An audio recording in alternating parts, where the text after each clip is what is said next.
Ito ang wag na wag niyo pong gagawin sa driving exam. Pag liliko kayo sa left or sa right, gamit yung manubela.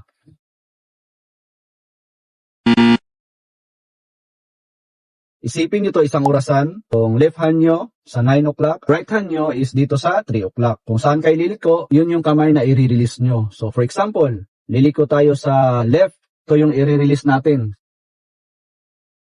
Yan. So kung liliko naman tayo sa right, yung right hand naman yung i-release natin. Yan. So babalik natin sa straight yung wheels. Ang tawag pala dito is hand over hand steering. In short, kung saang side paikot yung manobela, yun yung i-release nyo na kamay. Kung sa left, left hand yung i-release nyo. Kung sa right, right hand yung i-release nyo. Parang ganito. Balik straight yung wheels. Kung sa right naman, subukan natin sa actual para makita nyo.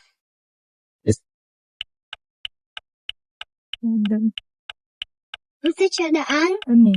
Ah, Ganahan lagi ko ano. Benefit pa.